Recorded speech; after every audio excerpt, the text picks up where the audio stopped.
The silence had teeth. It wasn't just the absence of noise. It was a presence, a waiting stillness that felt heavy, watchful, especially in the crisp, golden days of late October, when the trees bled crimson and rust, and the air carried the scent of wood smoke and decaying leaves. A postcard town, some called it. Quaint, peaceful, but peace, like beauty, could be a fragile mask worn over something far less serene. And in Havenwood, the mask was beginning to slip, hairline cracks spreading from the secrets only the youngest residents knew. 8-year-old Leo Jenkins knew. He knew because the silence wasn't silent for him anymore. It had started 3 days ago, a Tuesday. He'd been in his room, meticulously arranging his collection of smooth, gray stones on the windowsill, trying very hard not to think about the empty space his father used to occupy downstairs. The house felt too big now, too quiet. Except, it wasn't entirely quiet. A voice, thin and dry like rustling leaves, had slithered into his thoughts. Not like his own thoughts, which are usually loud and jumbled, full of questions about why Dad wasn't coming back and whether Mom would ever stop crying when she thought he wasn't looking. This voice was different, cold, clear, and it wasn't his. Henderson's steps, porch steps, crack, down. It was simple, almost conversational, if not for the utter lack of warmth, the chilling neutrality that felt sharper than any anger. Leo had frozen, his small hand hovering over a perfectly oval stone. Henderson? Old Mr. Henderson lived next door. He had creaky wooden porch steps that sagged a bit in the middle. Leo had blinked, shaking his head slightly. Maybe Mom was right. Maybe his imagination was working overtime, trying to fill the quiet. He'd pushed the thought away, finished arranging his stones, and gone downstairs for dinner, the strange little sentence already fading like a half-remembered dream. Until yesterday afternoon, he'd been playing in the front yard, kicking through piles of fallen leaves, when he saw Mr. Henderson emerge onto his porch, carrying a small bag of groceries. The old man had paused, squinting against the afternoon sun, and then taken a step down. There was a sharp crack, distinct even from across the yard, and suddenly Mr. Henderson wasn't there anymore. He'd vanished from the porch. Leo's breath hitched. He ran to the edge of his lawn, peering across. Mr. Henderson was lying in a heap at the bottom of the steps, groaning, one leg twisted at an unnatural angle. The small bag of groceries spilled around him, a can of soup rolling slowly towards the sidewalk. Crack! Down! The words echoed in Leo's mind, no longer faint, but sharp and clear, accompanied by a shiver that had nothing to do with the autumn chill. He hadn't imagined it. The voice it had known. He tried to tell his mother, Sarah, later that evening, after the ambulance had come and gone, leaving behind only hushed neighborly concern and the broken step roped off with yellow tape. He sat at the kitchen table, pushing mashed potatoes around his plate. "Mom," he began, his voice small. I heard something say Mr. Henderson would fall. Sarah Jenkins, already frayed thin by grief, mounting bills, and the exhausting effort of maintaining normalcy for her son, had paused mid-sip of her lukewarm coffee. She looked at Leo, her eyes tired but still sharp. "Heard something, sweetie?" "Like what?" "A voice," Leo whispered, looking down at his plate. It said about the steps. Before it happened. Sarah sighed, a sound heavy with weariness. She reached across the table, ruffling his hair. "Oh, honey, you probably just thought that afterwards." It was a shock, seeing Mr. Henderson fall. Sometimes our minds play tricks on us when we're scared or upset. Or maybe it was just a bad dream you remembered. She forced a smile, but it didn't reach her eyes. Poor Mr. Henderson. "Broken ankle," they said. "It's those old steps. I'm just glad it wasn't worse." Leo didn't push it. He saw the wall go up in his mother's expression, the same wall that appeared whenever he asked too many questions about Dad, or why the sky was blue, or why Havenwood felt weird sometimes. He retreated back into his own silence, the secret lodging itself like a cold stone in his chest. He knew what he'd heard. It wasn't a dream. It wasn't his imagination. It was real, and the thought terrified him more than the fall itself. That night, Sleep was a long time coming. He lay in bed, staring at the familiar shapes of his room, rendered unfamiliar by shadow and moonlight. The wind sighed outside, branches scraping against the glass like bony fingers. Every creak of the old house sounded like a footstep. Every gust of wind sounded like a whisper. He squeezed his eyes shut, pulling the covers tighter around his neck. Please, he thought, don't let it talk again. But the silence didn't last. Just as he was drifting into the fragile edges of sleep, it came again. Not from outside the window, not from the hallway, but from right beside his ear, or perhaps inside his head.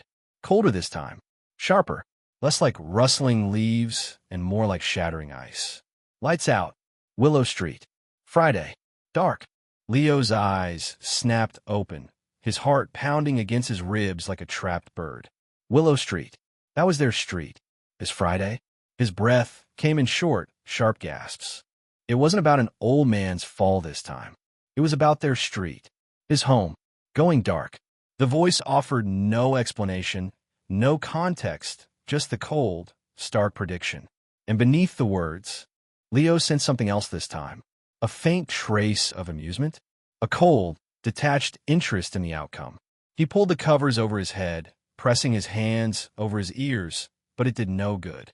The voice wasn't something you could block out. It was already inside, and Leo had the terrible feeling this was only the beginning. The whispers had found him, and they weren't going to let go. Not yet. Maybe not ever.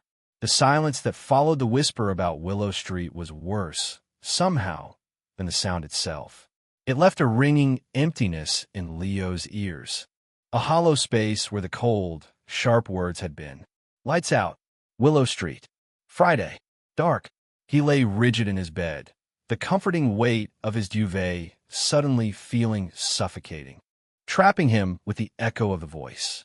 Friday. That was only 2 days away. What did dark mean? Just the lights? Or something else? The memory of Mr. Henderson crumpled at the bottom of his steps, flashed behind Leo's eyelids. The crack, the groan, the unnatural angle of his leg. That had been real. Terribly real. And the voice had known. Now it knew something about his street, his home. Fear, cold and sharp, coiled in his stomach. He squeezed his eyes shut, trying to block out the image, the sound, the chilling certainty that settled over him like frost. The next 2 days crawled by with agonizing slowness. Leo felt suspended in a state of hyper-awareness. Every flicker of the lights overhead, every creak of the old house, every gust of wind rattling the windows made him jump. He watched his mother, Sarah, wanting desperately to confide in her, to make her understand that this wasn't his imagination. But the memory of her tired dismissal, the gentle way she'd brushed off his fear about Mr. Henderson, held him back. She already looked so worried, lines etched around her eyes that hadn't been there before Dad got sick. He didn't want to add another burden, another strange worry she couldn't fix. So he kept the secret, a heavy, cold thing lodged beneath his ribs. He played listlessly with his toys, picked at his food, and found himself constantly glancing towards the windows, towards the power line strung between weathered poles along Willow Street. Friday arrived cloaked in a gray, drizzly sky that promised an early dusk. The damp chill seeped into the house, making Sarah shiver as she looked over bills at the kitchen table, a familiar knot of anxiety tightening in her chest. Winter was coming, and the heating oil prices were higher than ever this year. Adding that to the mortgage, the car repairs, the constant gnawing reality of being the sole provider. She pushed the thoughts away, forcing her attention back to the numbers. Leo was unusually quiet today, sitting on the living room floor, ostensibly drawing, but mostly staring out the window. His earlier anxiety about Mr. Henderson's fall seemed to have lingered, making him jumpy and withdrawn. She tried asking him what was wrong again this morning, but he'd just shaken his head, murmuring something about a bad dream. Grief did strange things to children, she reminded herself. It twisted familiar things into fearful shapes. He just needed time, stability, things she was struggling desperately to provide. Outside, the rhythm of Havenwood continued its unhurried pace. Sheriff Brody, Ethan Brody, did a slow drive-through in his cruiser, wipers clearing arcs on the damp windshield. People here were polite but reserved, especially towards an outsider like him, even after a year. He'd taken the transfer, hoping for fewer complications, a place to clear his head. But sometimes the sheer weight of unspoken history in Havenwood felt more complex than an open crime scene. He noted the yellow tape still fluttering on Henderson's porch steps. Freak accident, the report said. But something about the timing, the way folks talked about it in hushed tones, felt off, like a skip beat in the town's steady pulse. He shook his head. Too long in small towns. You started seeing patterns where there were none. A few blocks over from Willow Street, on Maple Avenue, 10-year-old Maya Diaz was having a similar, unsettling Friday. She'd been practicing piano, her fingers stumbling over a difficult passage in a Chopin nocturne, when a whisper had come. It wasn't like hearing her mom call her name. It was inside her head, cool and precise. Willow Dark. It sounded like when the transformer blew last summer during the big thunderstorm. She chewed on her lip, a knot of fear tightening in her chest. She'd heard a whisper once before. A few days ago, something about Mrs. Gable's prize-winning roses wilting overnight. She hadn't thought much of it until she walked past Mrs. Gable's house the next morning and saw the champion blooms inexplicably blackened and drooping, despite the lack of frost. She tried to tell her dad, but he'd laughed it off. Rosie the riveting, predicting flower doom now. Are we, he'd teased, calling her by her least favorite nickname. Probably just blight, kiddo. Maya hadn't mentioned the whispers again. But now, Willow Street. Pop. It felt more urgent, more real. As afternoon bled into evening, the drizzle turned into a steady, cold rain. Streetlights flickered on, casting hazy halos in the damp air. Inside the Jenkins house, Sarah was making pasta, the comforting sounds and smells filling the kitchen. Leo sat at the table, trying to do homework, but his gaze kept drifting to the window, watching the rain lash against the glass.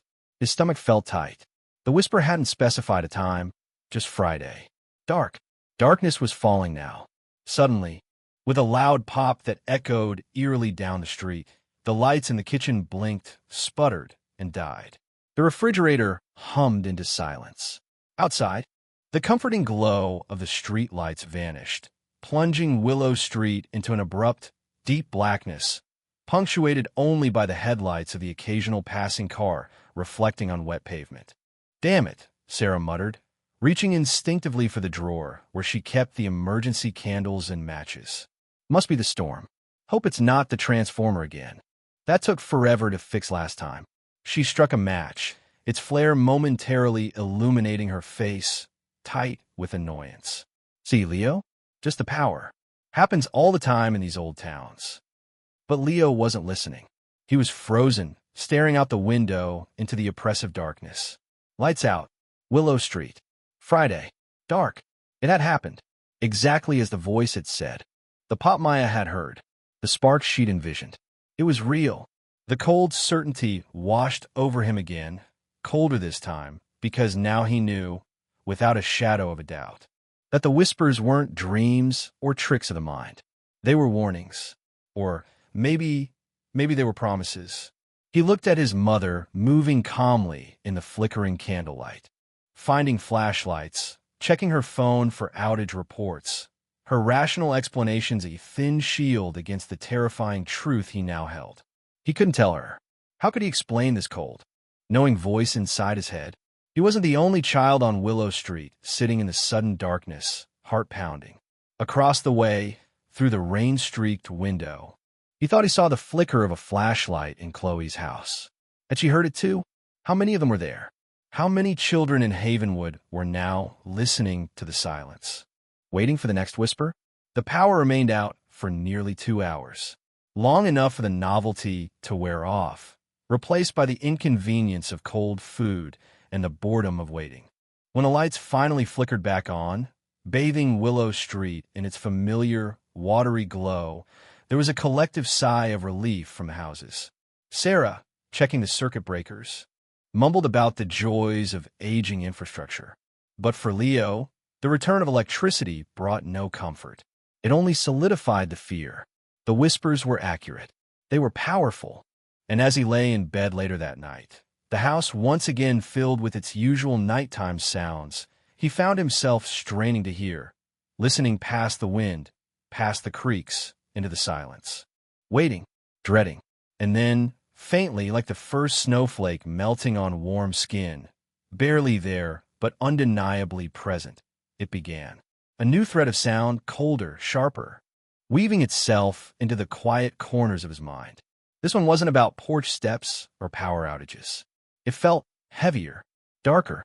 It spoke a name he knew well, linked to an action that made his blood run cold. The children's secret was safe for now, hidden behind dismissed fears and childish anxieties. But the whispers were just getting started, and their next prediction was poised to shatter the fragile peace of Havenwood forever. The name echoed in the cavern of Leo's mind, cold and final. Mr. Abernathy. Followed by the chillingly simple, brutal sequence: books fall, ladder slip, neck twist, silent. Leo clamped his hands over his mouth to stifle a cry, his body trembling violently beneath the covers. Mr. Abernathy, the town librarian, a man with kind eyes behind thick spectacles, who always smelled faintly of old paper and lemon drops. The man who had patiently helped Leo find books about dinosaurs and planets, who always had a quiet smile for the children browsing the shelves. The whisper described his end with the same detached precision it had used for Mr. Henderson's fall and the Willow Street blackout.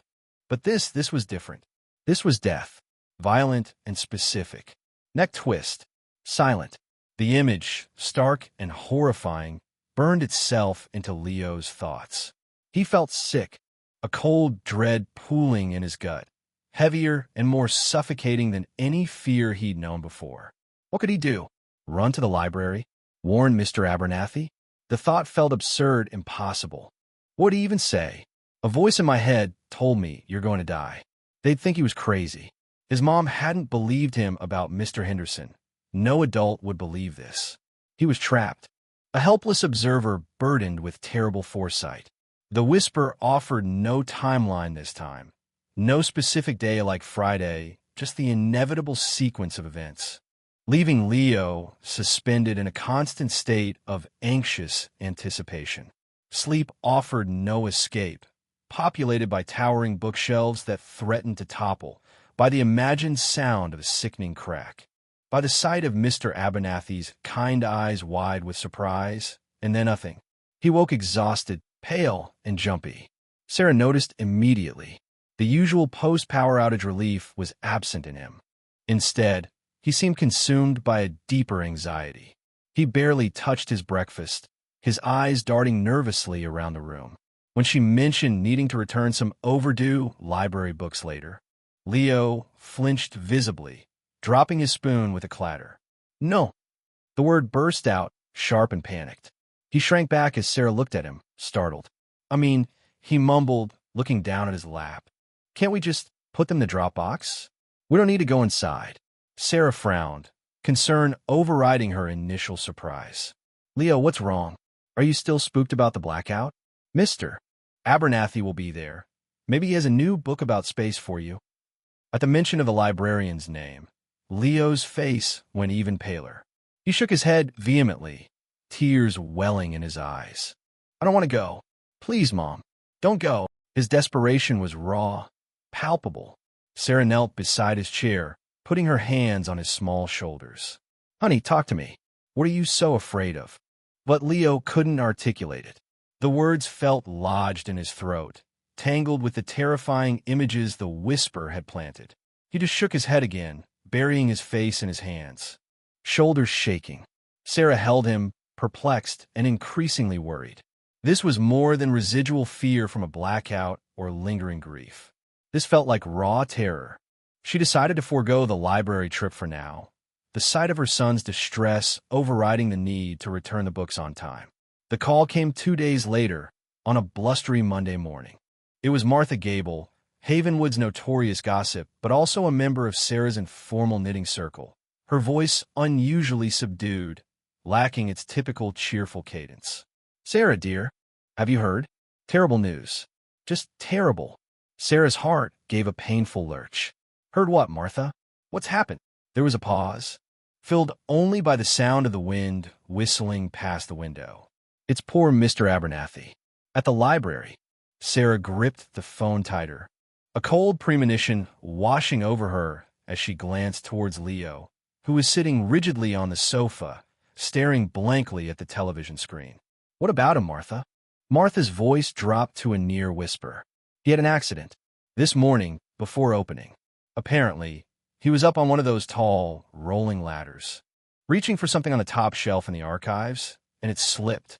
They found him at the bottom.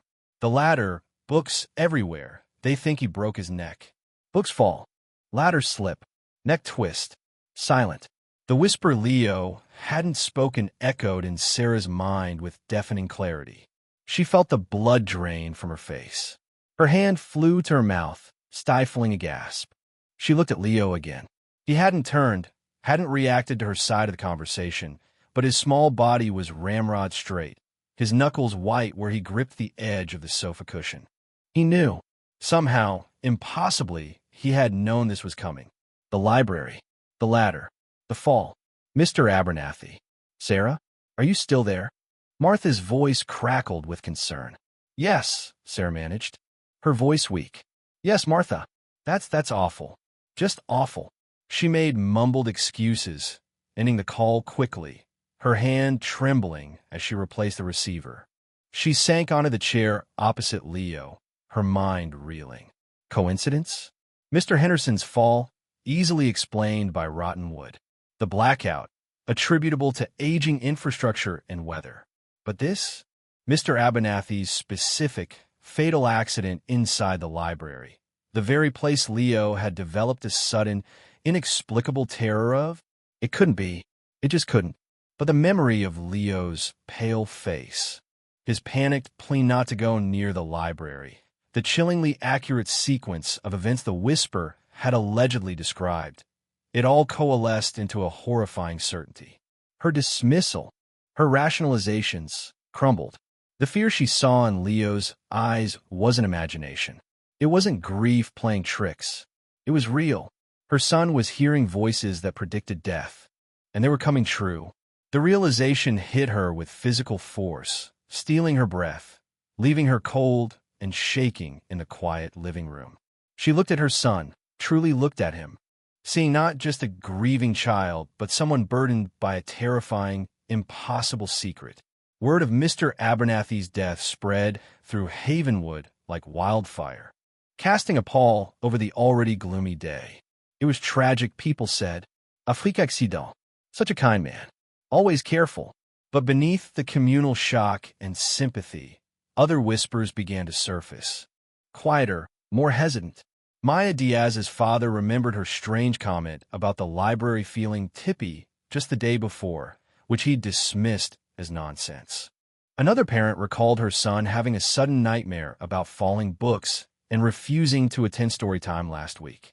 Small anomalies, easily ignored in isolation, but now, in the wake of the librarian's death, they felt unsettling. Little pockets of shared anxiety began to form as a few parents cautiously compared notes. Discovering their children had exhibited similar bursts of uncharacteristic fear, strange pronouncements, or disturbing drawings coinciding with recent misfortunes. The talk was hesitant, fearful of ridicule, but the seed of a shared, unbelievable suspicion was planted. Were the children somehow sensing these things? Sheriff Brody oversaw the preliminary investigation at the library.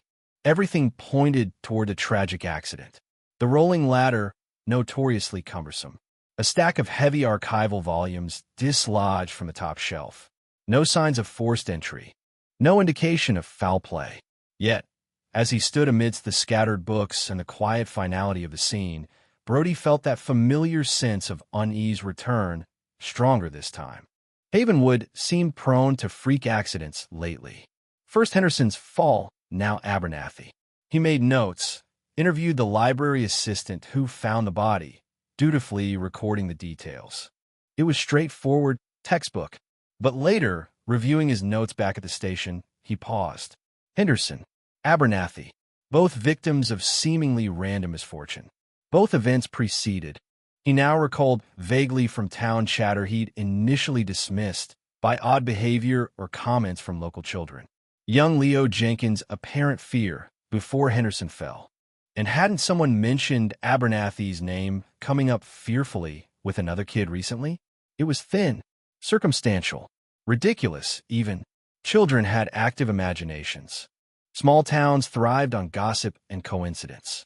But the pattern, however faint, nagged at him. 2 incidents, 2 deaths or near deaths, and whispers about the children. He filed the report under accidental death, but made a private note in his personal log, a reminder to keep his ears open. Something felt wrong in Havenwood, something more than just bad luck, and the feeling was growing harder to ignore. The quaint facade of the town was definitely cracking, revealing glimpses of something unsettling underneath. And the echoes of demise were only getting louder. Sarah spent the rest of that Monday in a state of numb shock that slowly, terrifyingly, gave way to a frantic, buzzing energy. The world had tilted on its axis. The supernatural, the impossible, wasn't just a story in one of Eli Nightfall's books. It was breathing cold air into her kitchen. It was whispering death sentences into her son's ear. Abernathy's death, brutal and predicted, stripped away the last vestiges of her denial. Leo wasn't just sensitive, he was afflicted, tuned into a frequency of horror that was apparently now broadcasting freely among Havenwood's youngest. The realization brought not just fear, but a fierce, protective anger. Whatever this thing was, it was targeting children, her child. She wouldn't just sit by and wait for the next whisper, the next tragedy. She had to understand. She had to fight back. But how? Who could she possibly turn to? Her thoughts immediately went to the power outage. Leo had heard the whisper about Willow Street. Had other children? She remembered Maya Diaz, the girl from Maple Avenue who sometimes played with Chloe, the neighbor's daughter. Maya was 10, musical, seemed bright. Had she heard anything?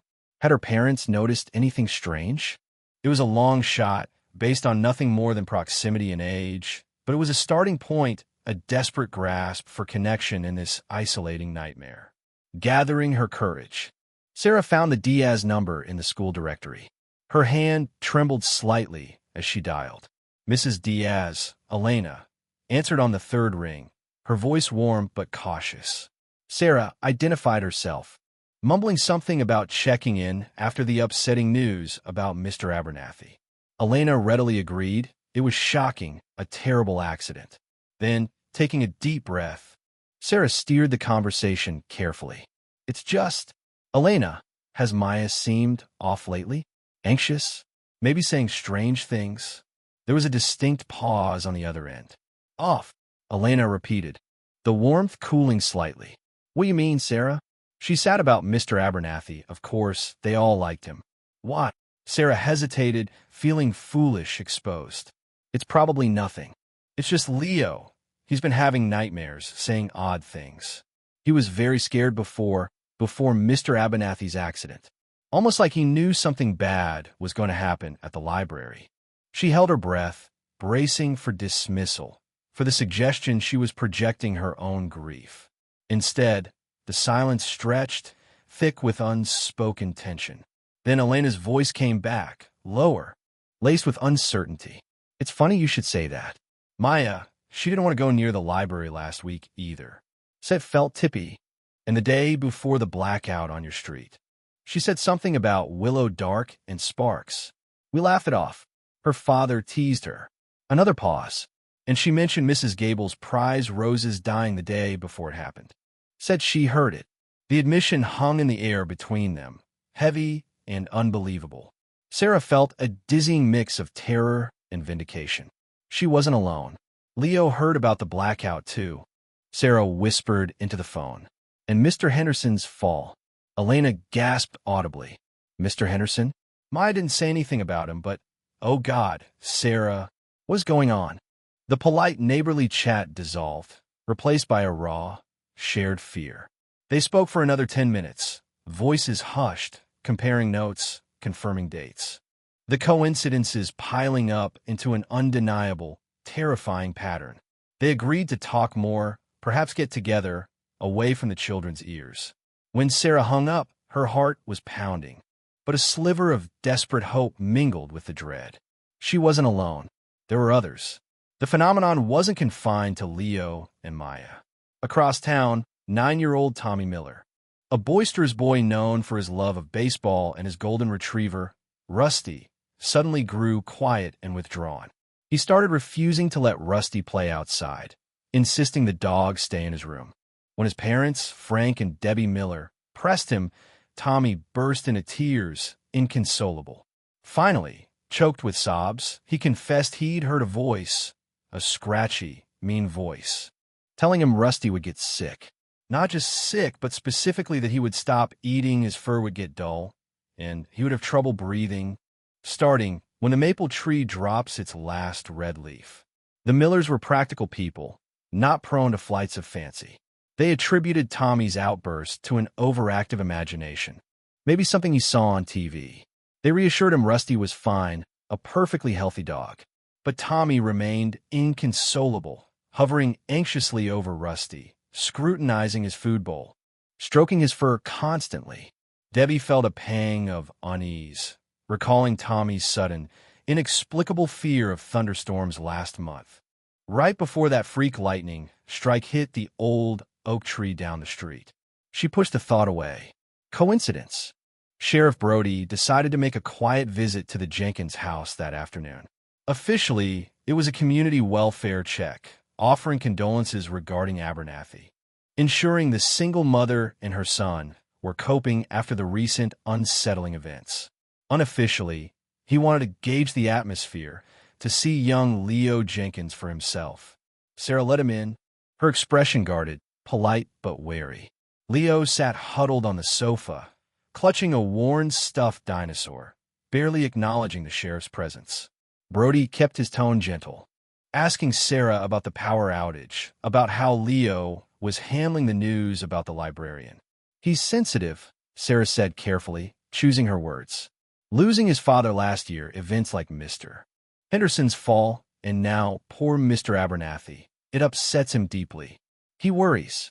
Brody nodded slowly, observing Leo's rigid posture, the way his eyes seemed fixed on something distant. Has he mentioned anything unusual? Brody asked, try to sound casual. Nightmares? Hearing things? Sarah's gaze flickered towards Leo before meeting Brody's.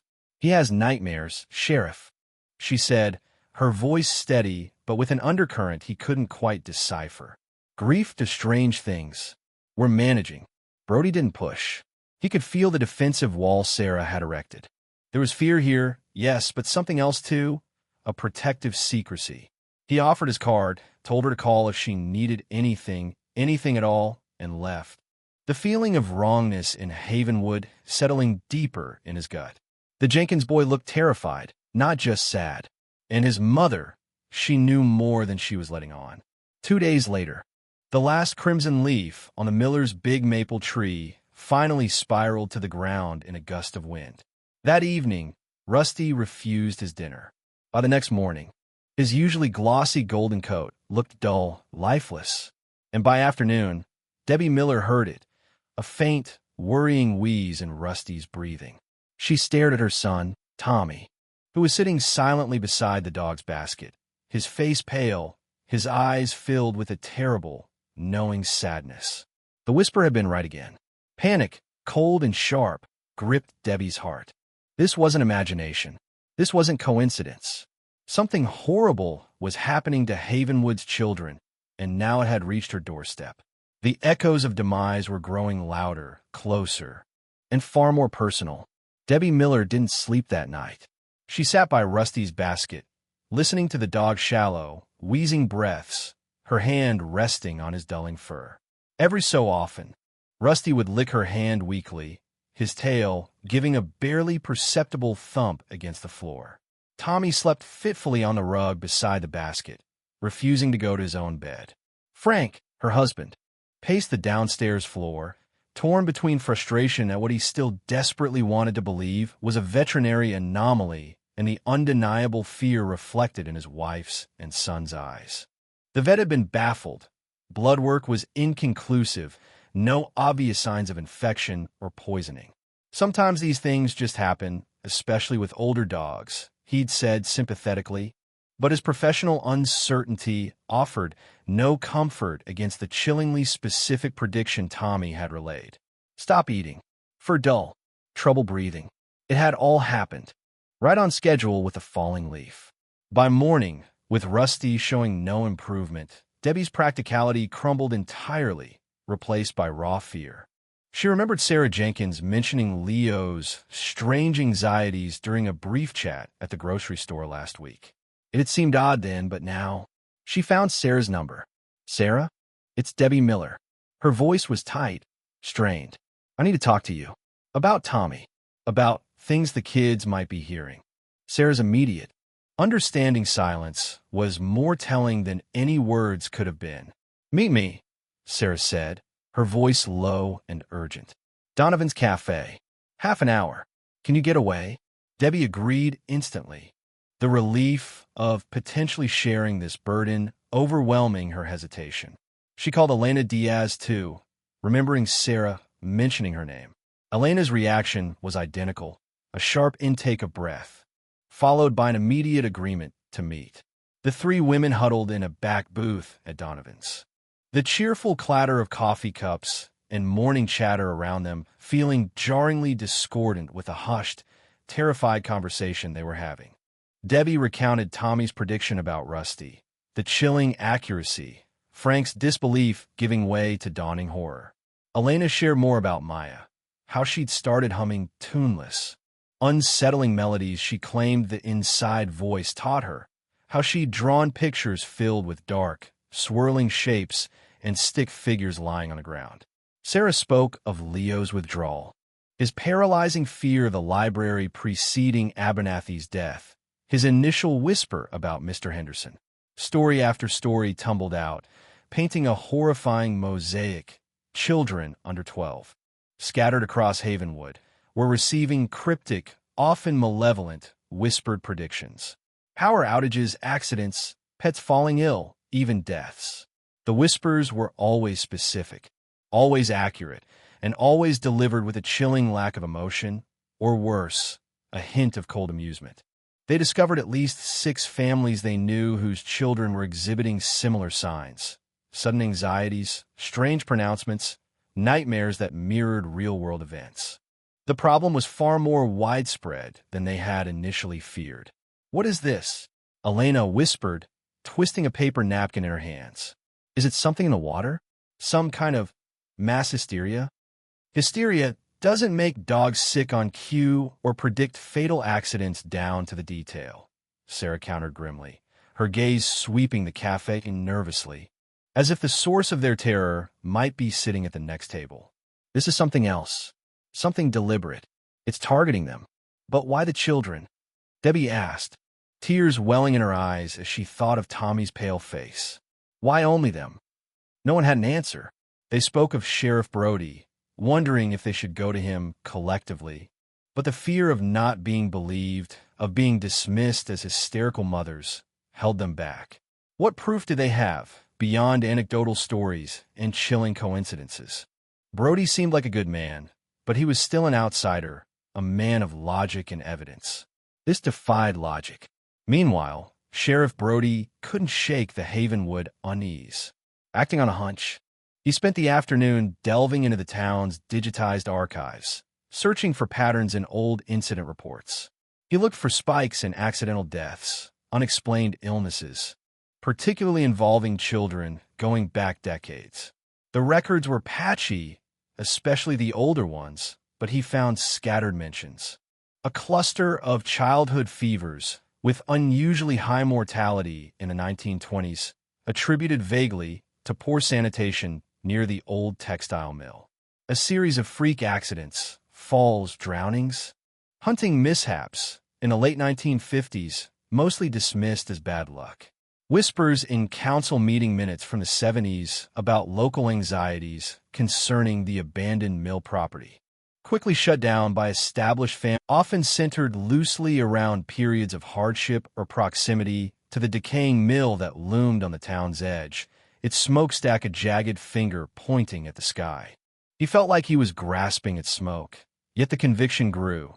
The town's placid surface hid something deep and rotten. That evening, as Sarah tucked Leo into bed, he seemed smaller, more fragile than ever. He clung to her hand, his eyes wide in the dim light from the hallway. "Mommy," he whispered, his voice trembling. The whisper came again. Sarah's blood ran cold. She sat on the edge of his bed, forcing herself to remain calm. "What did it say, sweetie?" "Tell Mommy." Leo hesitated, swallowing hard. It wasn't about one person this time. It was about the Harvest Festival. The annual Havenwood Harvest Festival was the town's biggest event, scheduled for the upcoming Saturday. A day of cider donuts, pumpkin carving, hay rides, and forced community cheer. "What about the festival, Leo?" Sarah prompted gently. Leo squeezed her hand tighter, his voice barely audible. It said, "The center stage. Ropes fray. Wood cracks. Many fall down."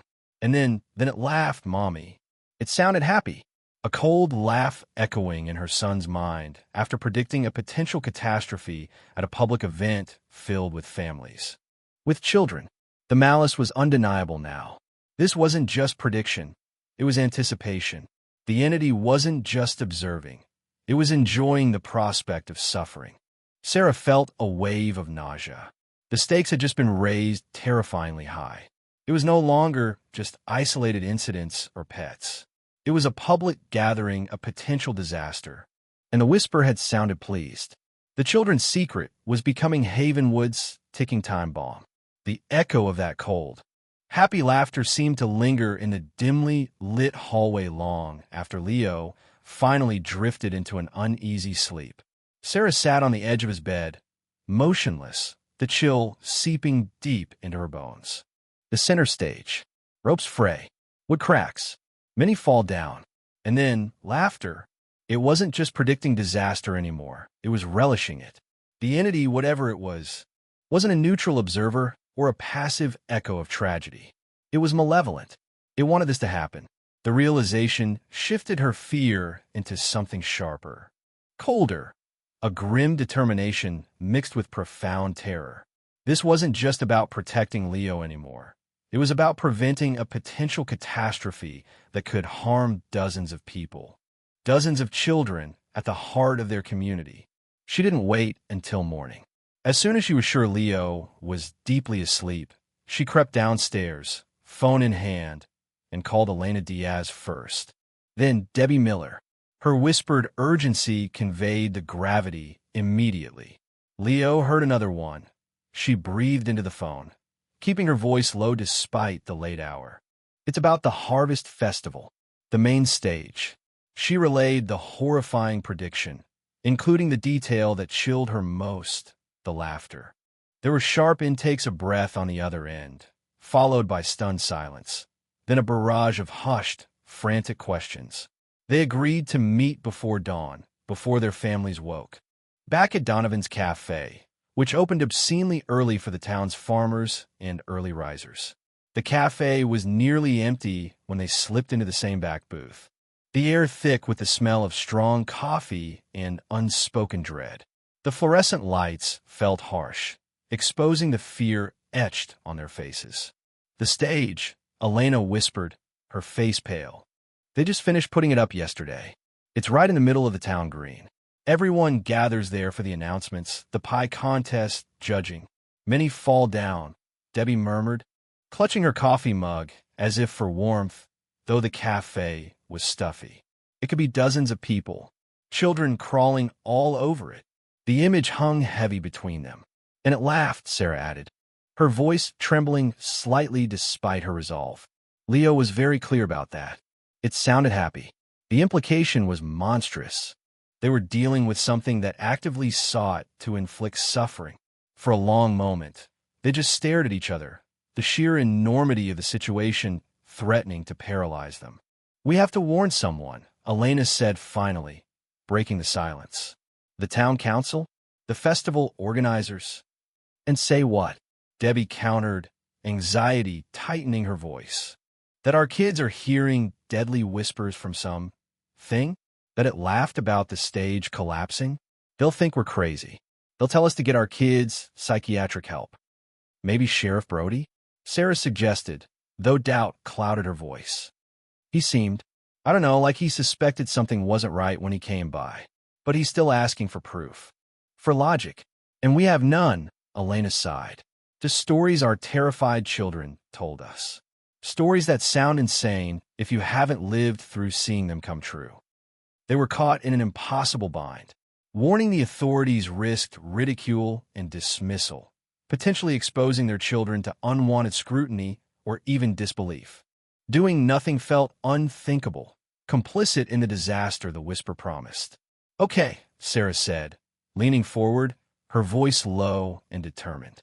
We can't just go to the council with a voice said so, but we can check the stage ourselves. Today, before the festival setup gets too busy, we look for anything suspicious. Loose ropes, cracked boards, anything that matches the whisper. What if we find something? Debbie asked nervously. Then we have something concrete, Sarah replied. Something we can report anonymously, maybe, or show to Brody. Concerned citizens noticed safety issues. It's better than nothing. Elena nodded slowly. It's a start. And maybe we need to start looking into why this is happening. Why Havenwood? Why now? Why the children? She looked at Sarah. You mentioned Sheriff Brody seemed interested in the town's past, the old mill. Sarah nodded. He was looking through archives, and the whispers Leo heard, they felt old. Cold and old. My grandmother used to tell stories, Debbie offered hesitantly. Not ghost stories exactly, but strange things. About the mill mostly. Accidents back when it was running. People disappearing. She always said Havenwood had long shadows. The library, Sarah breathed. The word tasting like ash after Abernathy's death. The town archives are there. Old newspapers, records. Maybe the answers aren't just in the whispers, but in the silence between them. In the history, everyone prefers to forget. It felt like clutching at straws, delving into dusty records while a potential disaster loomed just days away. But it was action. It was purpose. They agreed on a plan. Inspect the festival stage as soon as daylight allowed, subtly, trying not to draw attention. Then, whoever could manage it would spend time at the library, digging into Havenwood's past, specifically looking for any unusual events, patterns of accidents, or folklore related to the mill, children, or unexplained phenomena. As they left the cafe, stepping out into the cold, pre-dawn gray, a gust of wind swept down the empty street, rattling shop signs and carrying a shower of dead leaves. Sarah shivered, pulling her coat tighter.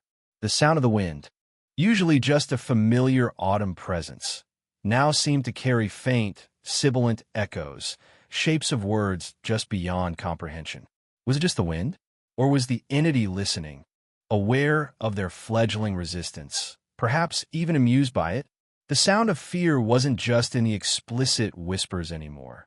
It was in the rustle of leaves, the creak of old buildings, the hushed, frantic pulse of their own hearts as they prepared to step out of the shadows of denial and into the terrifying unknown of Havenwood's history. The Harvest Festival was only 5 days away. The clock was ticking. Later that morning, under the guise of early errands, Sarah, Elena, and Debbie converged separately on the Havenwood town green. The newly erected Harvest Festival stage stood prominently in the center, a sturdy-looking structure of raw pine planks and thick support beams, draped with festive orange and black bunting that flapped listlessly in the chilly breeze. A few volunteers were beginning to set up folding tables and hay bales around the periphery, their cheerful calls echoing oddly in the tense atmosphere the three women carried with them, trying to appear casual, blending in with the slow trickle of early morning dog walkers and joggers. They maneuvered closer to the stage. Elena, feigning interest in the bunting placement, managed to get close enough to examine the main support ropes securing the backdrop frame. They looked thick, relatively new, securely knotted. No obvious fraying there. Debbie, pretending to search for a dropped glove near the stage base, scanned the wooden planks underfoot and the support beams. Everything seemed solid, the wood fresh, smelling faintly of sawdust. Sarah, meanwhile, walked slowly around the entire structure, her eyes meticulously scanning every joint, every bolt, every visible plank. Ropes fray, wood cracks. The whisper had been specific, but on the surface, everything looked normal, secure, professionally built. Anything? Elena murmured as she casually looped back past Sarah, ostensibly admiring a nearby arrangement of pumpkins. Nothing obvious, Sarah whispered back, her brow furrowed with frustration and a renewed sense of unease. It looks sound. Maybe too sound. What do you mean? Debbie asked, joining them near a stack of hay bales, keeping her voice low. I mean, Sarah elaborated quietly, if something is going to fail catastrophically enough for many to fall down, shouldn't there be some sign of weakness? A stressed rope? A crack beam? Unless the failure wasn't accidental. Unless something was going to make it fail.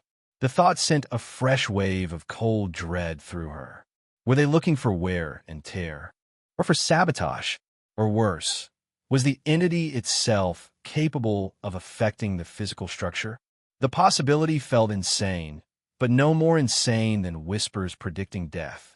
They lingered for a few more minutes, finding nothing overtly wrong, nothing they could point to as definitive proof of danger.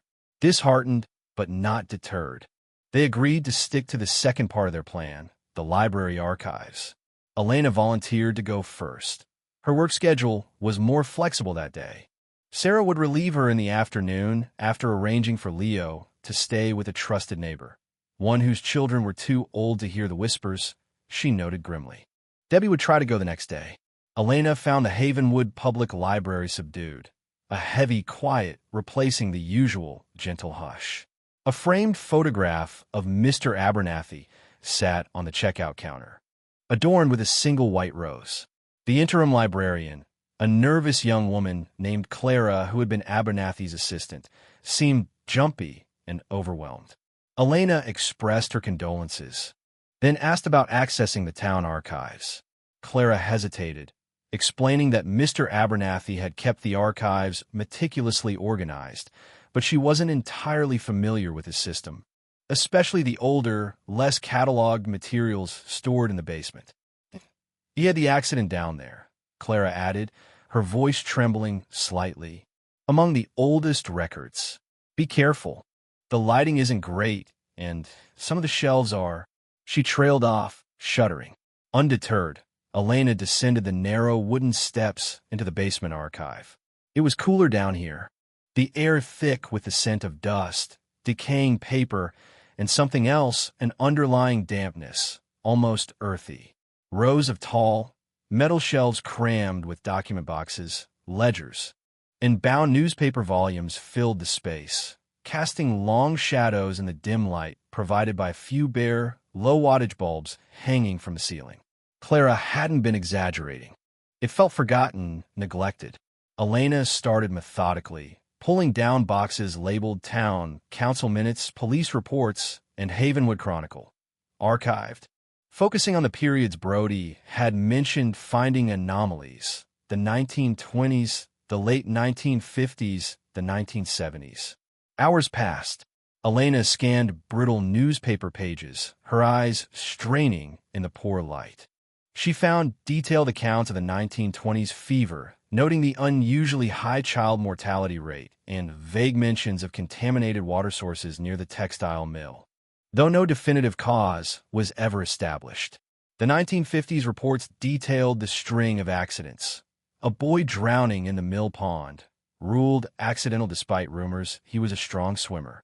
A farmer killed by malfunctioning equipment near the mill property line.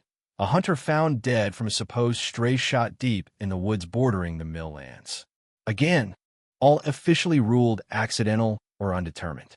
There were letters to the editor expressing unease, demanding investigations, but they seemed to peter out quickly. It was in a box labeled Miscellaneous Town Records, 19th Century, that she found something truly chilling. Tucked inside a brittle manila folder was a small, leather-bound diary, its cover worn smooth with age. The handwriting inside was faded but legible, written in elegant cursive by a young woman named Eliza Brody, no apparent relation to the sheriff. Elena noted with a jolt. The diary entries dated back to the 1880s, during the peak of the textile mills operation. Eliza wrote of the grim conditions, the long hours, and, particularly, the employment of children, some as young as 8 or 9, forced to work in dangerous proximity to the massive, clattering machinery. Then came the entry that made Elena's blood run cold. Dated October 31st, 1888. A terrible tragedy at the mill today. Young Thomas Miller, barely 10 years old, caught his arm in the carding machine.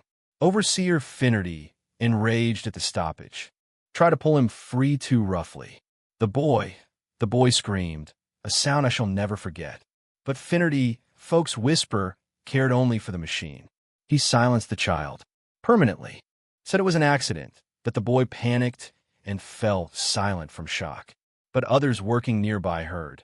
They heard Finnerty hiss, silence that noise. Just before, others say Finnerty was known for his cruelty, especially towards the children, finding fault where there was none. Later, they say Finnerty claimed the boy was whispering nonsense, distracting the other workers before the accident. Whispers of blame, Finnerty called them. He was dismissed eventually, but never charged. The mill owners hushed it up. Thomas's family was poor, powerless. He is buried in the unmarked section of the old cemetery. Thomas Miller, the same surname as Debbie's family. A child worker, silenced brutally by a cruel overseer named Finnerty. On Halloween, no less. And the mention of whispers, Finnerty claiming the boy was whispering nonsense. Was it possible? Could the entity, the whispers the children were hearing now, be tied to this century-old tragedy?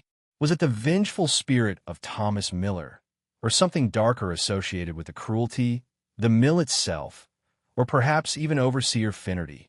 The diary entry felt like a key, a potential origin story for the darkness plaguing Havenwood. Elena's hands trembled as she carefully photographed the relevant pages with her phone. The silence of the archive pressing in on her, suddenly feeling less empty, more watchful. The sound of fear, she realized, wasn't just the whispers themselves, but the buried history screaming silently from the past. A profound chill settled over Elena as she carefully placed the small leather diary back into its folder. The dusty silence of the archive no longer felt passive. It felt charged, pregnant with the weight of unspoken history. Thomas Miller, 10 years old, silenced by cruelty in the very place that still cast a long shadow over Havenwood. Overseer Finnerty, dismissing the boy's last sounds as whispers of blame. It wasn't just a tragic story. It felt like an anchor point, a potential source for the malevolent echoes tormenting their children over a century later. Was it Thomas's lingering rage? Or Finnerty's cruelty, somehow imprinted on the location? Or had Finnerty himself become something monstrous after death? The questions swirled, chilling and unanswerable, but the discovery felt pivotal. This wasn't random. It had roots, deep and rotten, in Havenwood's own soil. Her fingers trembling slightly, Elena quickly texted Sarah and Debbie, attaching the clear photos she'd taken of Eliza Brody's diary entry. The message was simple. Found something. Mill history. 1888. Read this.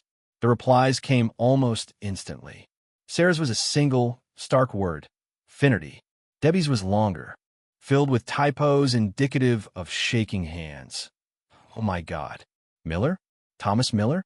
Could he be related? My husband's family has been here forever. This is... Oh God. They arranged another brief.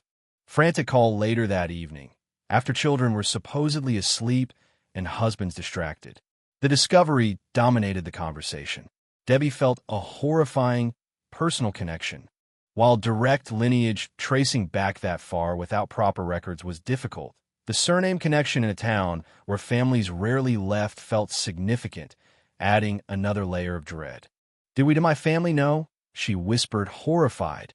Did they know how he really died and stay silent?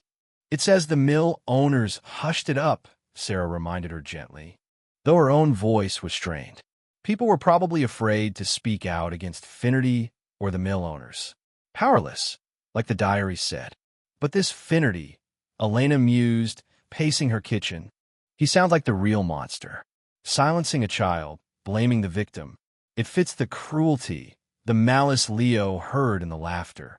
So, is it Finnerty haunting the town? Sarah asked. Or Thomas, trying to warn people, but his voice is twisted by rage and time? Or is the mill itself just soaked in misery, and it uses these tragedies as fuel? They had no answers, only terrifying possibilities. But now the entity, the source of the whispers, had a potential face, a potential history. Finnerty. The name itself felt cold, sharp. They decided to focus their remaining archival research, Sarah was due to go the next day, on finding anything more about Overseer Finnerty, his full name, where he went after his dismissal, any other reports of his cruelty. As the adults delved into the past, the whispers seemed to react, subtly shifting their focus, becoming more insidious. Maya Diaz stopped humming random notes and began quietly singing fragments of an old, repetitive tune. A work song, perhaps, with disturbing lyrics woven in about broken threads and fingers caught in wheels. When Elena asked where she learned it, Maya simply tilted her head, her eyes distant, and said, "The inside voice sings it. It helps the work go faster." The implication that the entity was now referencing mill work sent shivers down Elena's spine. Leo, meanwhile, grew even more withdrawn, but started drawing obsessively. Not dinosaurs or spaceships, but tall, dark buildings with smoking chimneys. Unmistakable renderings of the old textile mill, a place he'd only ever seen from a distance. More disturbingly, he began drawing figures, small, indistinct children huddled together, and one recurring figure, always separate, always taller, a man with harsh, angular features, often depicted with one hand raised as if striking or pointing menacingly. He had no face, just angry slashes where features should be. But the posture radiated cruelty. "Who is that, sweetie?"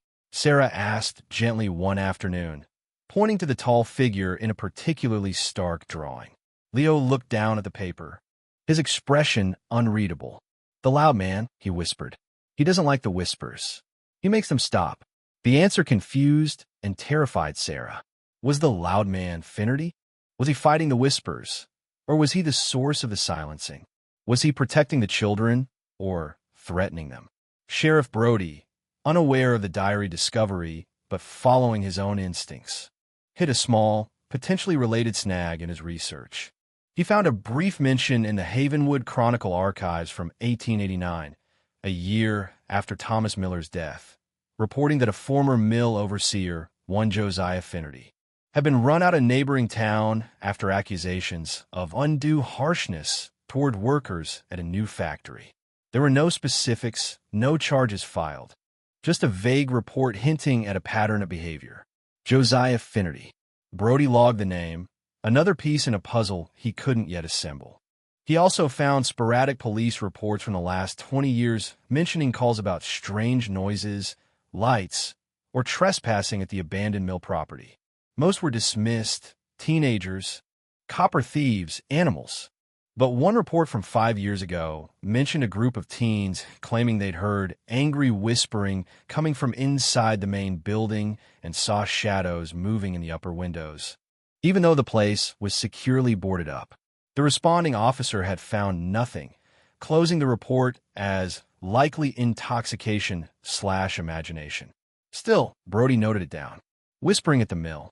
Another echo. With the Harvest Festival now only 3 days away, the lack of any physical evidence of danger on the stage felt increasingly ominous.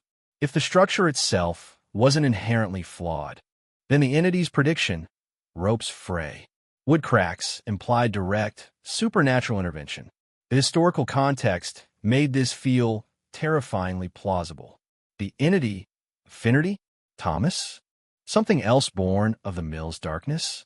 Wasn't just predicting, it was planning.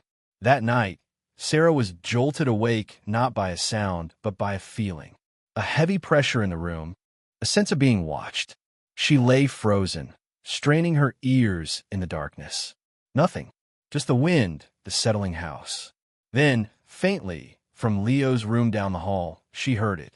Not a cry, not a nightmare, but a low, rhythmic thudding sound.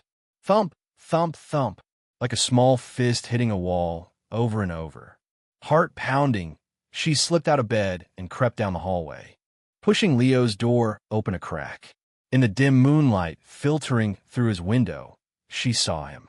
He was sitting bolt upright in bed, eyes wide open but unseeing, staring straight ahead. His small hand was rhythmically hitting the headboard. Thump, thump, thump. Leo, she whispered urgently. He didn't react. His lips were moving, forming silent words she couldn't make out. She moved closer, straining to hear. It wasn't words, she realized with a jolt of pure horror. It was a name, repeated over and over in a flat, hypnotic whisper, timed with the thudding of his hand against the wood. Finnerty, Finnerty, Finnerty. The sound of fear now had a name, and it was being chanted in the dark by her sleeping, yet not sleeping son. The rhythmic thudding of Leo's small fist against the headboard, the vacant stare in his eyes, the chillingly monotonous whisper of Finnerty. Finnerty, Finnerty broke something inside Sarah. The last remnants of hopeful skepticism, the tiny part of her brain that still whispered maybe it was grief, maybe it was explainable, shattered completely. This was not grief. This was intrusion, possession. The entity wasn't just speaking to her son. It was speaking through him, usurping his sleep, his voice, his very being to chant the name of a cruel man dead for over a century. Terror, cold and absolute, washed over her, followed by a surge of primal maternal fury. Enough. Whatever this thing was, it had crossed a line. It wasn't just predicting horror anymore. It was embedding itself within the children, using them. The time for cautious investigation and hush phone calls was over. They had to confront the source. Now, she managed to gently shake Leo awake. He blinked, disorientation quickly turning to fear as he registered her presence, her pale face close to his. Mommy? What's wrong? He had no memory of the chanting, the thudding. He just felt tired, scared, the residue of nightmares clinging to him like cobwebs. Sarah held him tight, rocking him slightly, murmuring reassurances she didn't feel, her mind racing. She had to get him out of here. But where? Sending him away hadn't worked for other families attempting it earlier. The whispers reportedly followed. No, the only way to protect him, to protect any of the children, was to deal with the source directly. And all signs now pointed squarely at the decaying heart of Havenwood, the old textile mill. As soon as dawn broke, after a sleepless night spent watching Leo's door, Sarah was on the phone again. Her voice low but imbued with a new, hard edge. She told Elena and Debbie about Leo's chilling sleep chanting. The news landed like a physical blow. If the entity could do that to Leo, it could do it to Maya, to Tommy, to any of their children. The personal connection Debbie felt intensified into visceral horror. Was the spirit of the man potentially related to her family being puppeteered by this malevolent force? The fear was no longer abstract. It felt intimate, violating. Their resolve hardened. Waiting was no longer an option. It was Sarah's turn at the library archives that day. Armed with the name Josiah Finnerty and fueled by sleepless rage, she descended into the dusty basement with grim purpose. Clara, the assistant librarian, seemed even more anxious than before, muttering about feeling watched down there, about books shifting on shelves when no one was near. Sarah barely registered it. Her focus lasered on finding anything more about the cruel overseer. She bypassed the general town records and went straight for personnel files from the mill, if any existed, land deeds, census record from the late 19th century, and any local folklore collections. She found him in the 1880 census. Josiah Finnerty, age 45, occupation overseer, residents listed simply as Mill Road Cottage, a small dwelling provided by the mill owners, likely long since demolished or absorbed into newer developments. But the address itself wasn't the significant find. Tucked away in a box of uncatalogued ephemera, letters, receipts, forgotten documents rescued from damp corners, she found a deposition. It wasn't an official court document, but a statement handwritten by another former mill worker, dated 1889, shortly after Finnerty had been dismissed following Thomas Miller's accident. The worker, detailing various instances of Finnerty's brutality, described how Finnerty often took refuge in the mill's cavernous furnace room when agitated or drunk, ranting to himself amidst the heat and noise. He also described Finnerty's obsessive hatred for anything that disrupted the mill's rhythm. Particularly, the worker claimed the idle chatter and nonsense whispering of the child laborers. Finnerty, the statement alleged, often threatened to silence them for good in the fire's roar. Most chillingly, the worker claimed that after Finnerty was dismissed and disappeared from Havenwood, corroborating Brody's finding about him being run out of the next town, strange occurrences began almost immediately at the mill. Tools would go missing, machinery would jam inexplicably, and workers on the late shift swore they heard angry whispering coming from the vicinity of the furnace room, sometimes forming Finnerty's name on the wind. The statement ended abruptly, the writer claiming he was leaving Havenwood because the place felt cursed by that man's hate. The furnace room, angry whispering starting after Finnerty left. His obsession with silencing children's whispers. It all clicked into place with horrifying synergy. Finnerty's rage, his cruelty, his obsession with silence. It hadn't just dissipated. It had somehow anchored itself to the mill, perhaps to the furnace room specifically, festering there, growing stronger over the decades, feeding on the residual misery of the place. And now, it was projecting its hatred, its need to silence, outwards, using the children, the very group Finnerty despised, as both victims and unwilling broadcasters of its terror. The loud man, Leo Drew, wasn't fighting the whispers. He was the whispers, the source of the silencing, the angry voice demanding attention and spreading fear. Meanwhile, Sheriff Brody, acting on his own hunch about Finnerty, had pulled the old property maps related to Mill Road.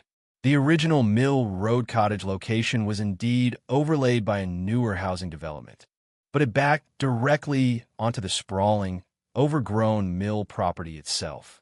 More intriguingly, he cross-referenced the name Josiah Finnerty with burial records.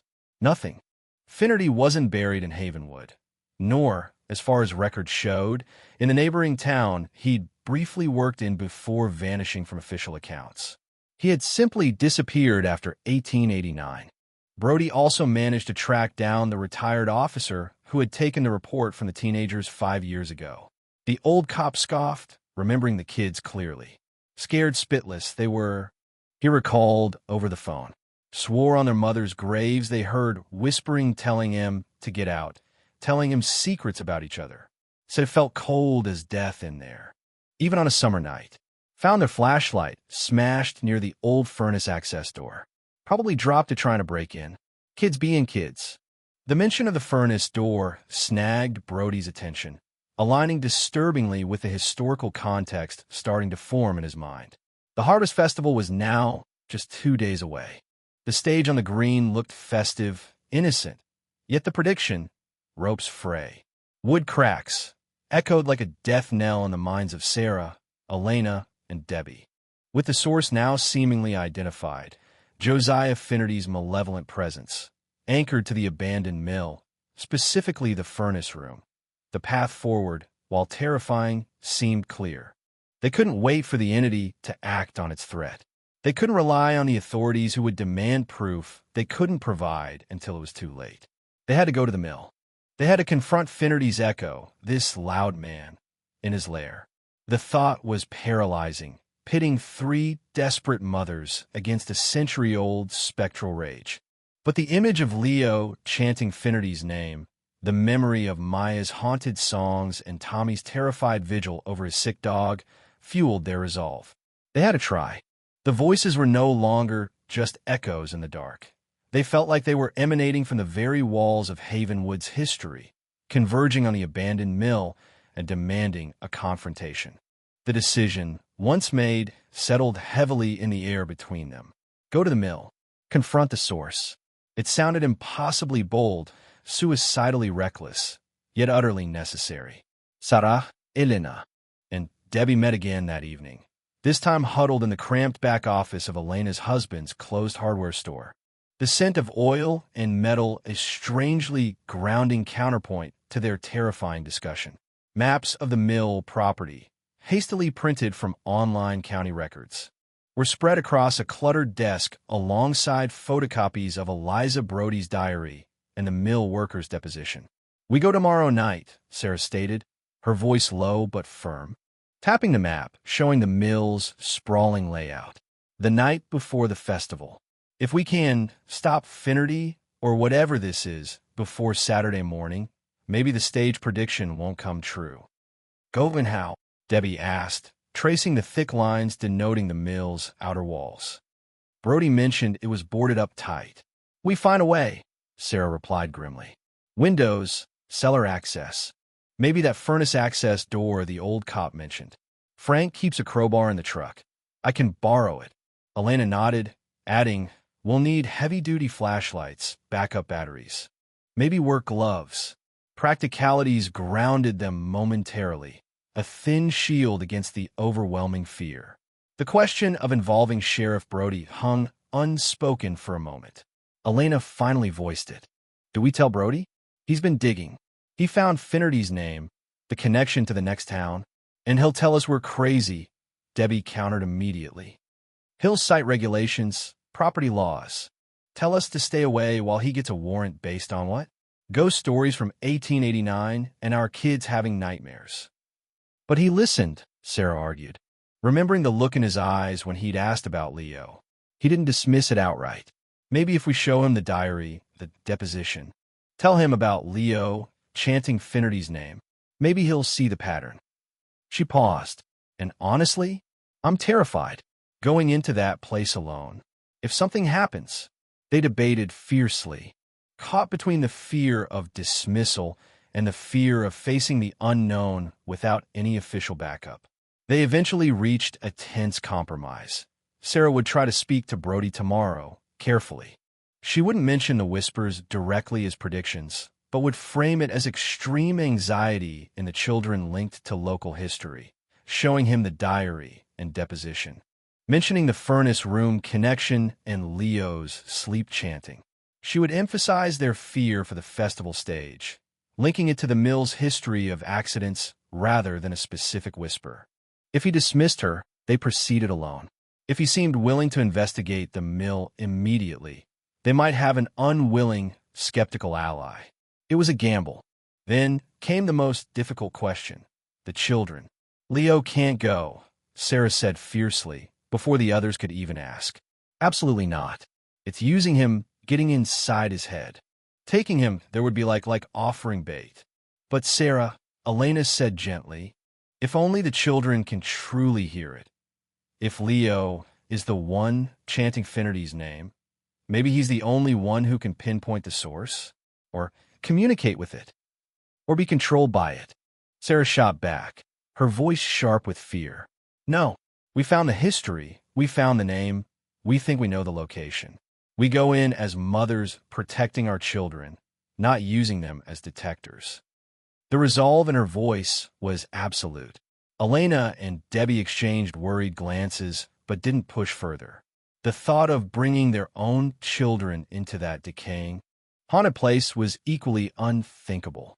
They would rely on the historical documents, their own senses, and sheer desperation.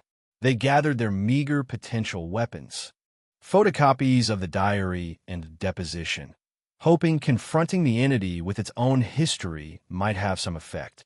Heavy iron flashlights, based on fragmented folklore Debbie recalled about iron-repelling spirits. Bags of coarse rock salt Elena found in the hardware store stock. Another folklore staple for creating protective barriers. It felt pitifully inadequate against a century of spectral rage, but it was all they had. Meanwhile, Sheriff Brody sat late in his office. The Havenwood map spread under his desk lamp. Finnerty's name, his disappearance, the whispers reported at the mill over the years. The furnace room mentioned in multiple accounts.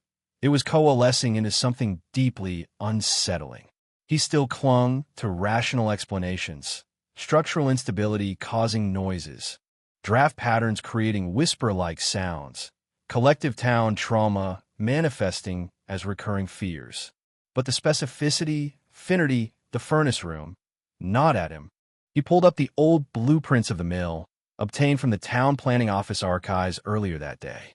He located the massive furnace complex in the building's oldest section. Then he saw it. A notation on the original 1880s plan, almost faded, indicating a small, bricked-up subchamber adjacent to the main furnace access. Why bricked up? Another dead end. Another unsettling question mark. He decided tomorrow he would take a walk around the mill perimeter himself, get a closer look at that furnace access area. Maybe it was time to push past procedure and just look. That night, the whispers seemed to intensify, as if sensing the shift in the wind, the coalescing intent. Maya Diaz woke screaming from a nightmare where she was trapped in suffocating darkness, hearing only the rhythmic clang of metal on metal and a harsh voice yelling, "Silence." Tommy Miller's dog, Rusty, despite a slight improvement after veterinary intervention, began whining incessantly, staring fixedly at the corner of the room, hackles raised at nothing visible. And Sarah, checking on Leo before attempting sleep herself, found him sitting up again, not chanting this time, but drawing frantically in his notebook with a black crayon, pressing so hard the paper nearly tore. When Sarah gently took the book, her breath caught. It was another drawing of the mill, but this time focused on a single, dark doorway marked with a crude F. Inside the doorway, shadowy figures huddled, and emanating from them were jagged lines pointing towards the festival stage on the town green, depicted as collapsing inwards. Below the drawing, scrawled in Leo's shaky handwriting, were two words. "He sees you." The entity knew. It knew they were planning something, and it was issuing a direct threat, linking the mill, Finnerty, and the impending festival disaster. Any lingering thoughts Sarah had about a cautious approach vanished. They had to go. Tomorrow night. Whatever the cost. The voices weren't just in the walls anymore. They were watching, waiting, and daring them to enter. The morning air felt brittle, thin like glass about to shatter.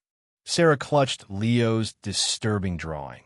"He sees you," along with the copies of the diary and deposition, her knuckles white. She found Sheriff Brody just finishing his morning coffee at Donovan's, the same cafe where their desperate plans had begun to take shape. He looked tired, preoccupied, lines of worry etched around his eyes. Taking a deep breath, she approached his table. "Sheriff, can I talk to you for a moment? It's important." Her voice was low, urgent, stripped of preamble. Brody looked up, surprised, then motioned to the empty chair opposite him. "Sarah, sure. Everything okay?" Sarah slid into the seat, laying the papers carefully on the table between them. "No, Sedif. Not really." She pushed the copy of Eliza Brody's diary entry towards him first. "Someone found this in the archives. About Thomas Miller's death at the mill in 1888. And the overseer, Josiah Finnerty." Brody scanned it, his expression tightening almost imperceptibly. He nodded slowly. "I know the name. Finnerty." Then she showed him the deposition from the other mill worker, detailing Finnerty's cruelty, his obsession with silencing children, his connection to the furnace room, and the strange whispering phenomena reported after his disappearance. Finally, with trembling hands, she unfolded Leo's drawing. "My son drew this last night. Sheriff, he's been agitated, terrified, chanting Finnerty's name in his sleep. He calls this figure the Loud Man." She pointed to the dark doorway, marked F, the lines radiating towards the collapsing festival stage. He wrote, "He sees you." She watched Brody's face intently. He picked up the drawing, studying it, then looked back at the historical documents. His usual mask of professional skepticism seemed thinner now, replaced by a deep-seated unease that mirrored her own. "Sarah," he began slowly, choosing his words carefully, "I appreciate you bringing this to me. The historical context is disturbing, especially combined with Abernathy's accident and some old reports about the mill. I was actually planning on checking the mill perimeter myself later today, maybe trying to get a look near that old furnace area." "Later today isn't soon enough, Sheriff," Sarah interrupted, leaning forward, her voice fierce. "The festival is tomorrow. That drawing, Leo's Terror, it feels like a countdown. Whatever Finnerty left behind in that mill, it's connected to the stage, I know it. We need to get inside now, before it's too late." Brody ran a hand over his face, sighing heavily. "Sarah, I can't just break into private property based on a child's drawing and century-old documents, however disturbing they are. There are procedures. I need probable cause, a warrant." "Probable cause?" Sarah's voice rose slightly, attracting glances from the few other patrons. "Isn't a historical pattern of accidents, a documented history of violence tied to that specific location? A child chanting the name of a potentially violent man.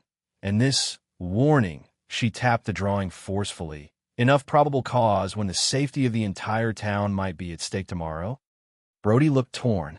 He believed something was wrong. She could see it. But the leap from historical unease to imminent supernatural threat was one his training, his inherent rationality, couldn't easily make. "Look," he said, lowering his voice. "I will check the exterior today. I'll look for any signs of recent entry, instability near that furnace section. If I find anything concrete, anything, I can expedite a warrant. But I can't authorize or condone civilians breaking into a condemned building. It's dangerous, legally and physically. Please, Sarah, let me handle this through official channels."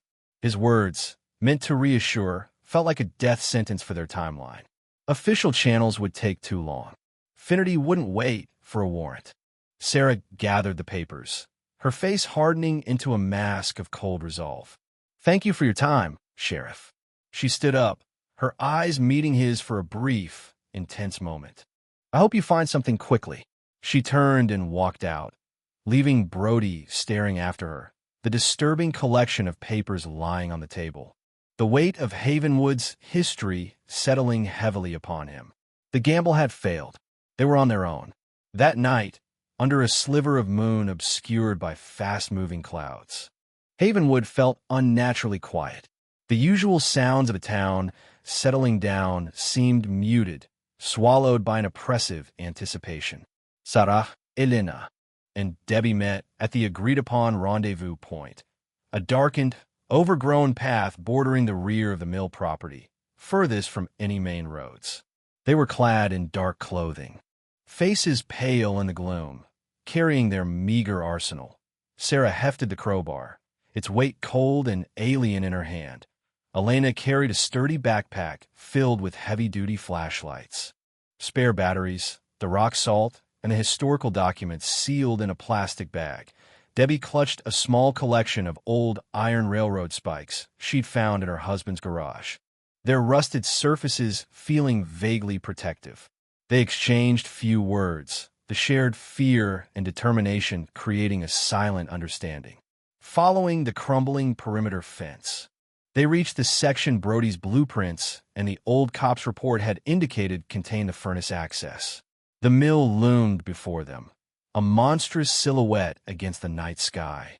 Its broken windows like vacant eyes, the air around it feeling heavy, stagnant, and cold. A low, almost subaudible hum seemed to emanate from its depths. A vibration felt more in the bones than heard with the ears. "There," Elena whispered, pointing her flashlight beam towards a low, heavily rusted metal door set into the thick stone foundation, partially obscured by thorny bushes. It looked ancient, sealed shut by time and neglect. Near it, scrawled crudely in white spray paint, likely years old, was a faded anarchy symbol and the word silence.